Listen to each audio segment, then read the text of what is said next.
Hi, everyone. Tim Bearden, Chief Academic Officer at Detroit Country Day School. We have a week and a half left in the 2019-20 school year, and wow, it's been an incredible year. Really, I don't think anyone could have foreseen at the beginning of the year that we would end with the last 2.5 months being a remote learning environment.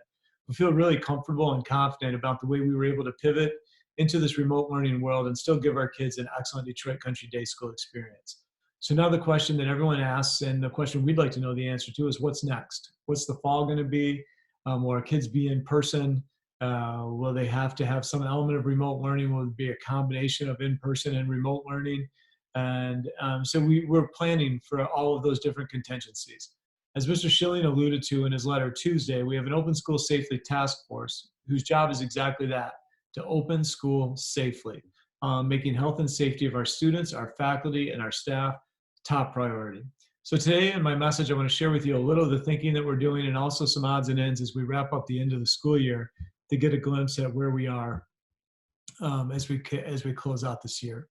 So our top priority continues to be health and safety. And in our planning for the fall, we've decided to be very kind of deliberate about how we approach things. And we want to approach them in a science-based way, looking at the best resources from the experts about what we need to do to bring our students onto campus. So this is a handout from the CDC. It gives guidelines to schools, a step-by-step kind of roadmap to bringing students on campus. And we're following this kind of thinking as we look at the various different plans that we might employ.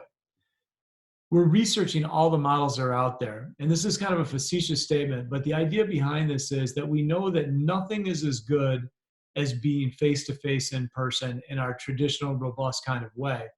But we also know that from every model, there is something there that's useful. And so our work now is parsing the useful things from all the different models and putting them together into the most creative, safe, useful amalgamation of ideas to open school in the fall. That work is ongoing. By the end of June, the early part of July, we intend to publish our plans to our school community so everyone knows what our options are for the fall and where we intend to be.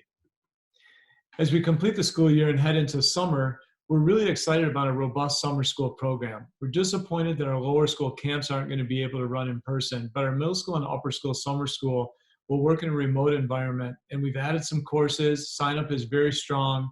And so you can see we have synchronous and asynchronous options for our students in the summertime. As we get to the end of the school year, we're still seeing some creative, innovative ideas. This is an honors chemistry class where Dr. DePasco is demonstrating that remote learning doesn't have to be digital. He's got a creative combination of good old-fashioned artwork, drawing, paper and pencil. And then the students took images of their work and posted on a digital tool called Padlet. So it's a fun project by using kind of high-level chemistry concepts and put them in a way where students can see one another's work in a creative effort. So we're continuing to see a lot of great things in the classroom as we complete our remote learning school year. As we get to the end of the year, the Curriculum Leadership Council is auditing where we are in each course, looking at the curricular benchmarks that have been achieved, talking to teachers about what worked and what didn't work, and preparing where we need to be to start the fall and make sure that our students are on track for the goals that they've set for themselves and that we've established as being the benchmarks for each course or grade level throughout our school, pre-K through 12. This work is continuing. We have a lot of things on our plate as we try to wrap up an honoring of our seniors, give them a great send-off here in the end of May and June with award ceremonies and a graduation ceremony in an online environment. And so we're excited about the things that we're putting together there. And we've done a lot of things on our plate as we plan for the fall. We want you to know that we're keeping the health and safety of our students, our school community, our staff, our faculty at the forefront as we plan these things. And we have a lot of creative thinkers and a lot of creative minds. We're involving constituents from across the school. We have a survey going out to parents, students, and faculty in the next few days that will give us a good glimpse of what things they felt really worked well and what things we need to tweak or improve in terms of the remote environment. But a lot of work being done on behalf of our kids. And we really hope to be in a great place when we start the school year in the fall. I'm confident we will be. Thank you for your support.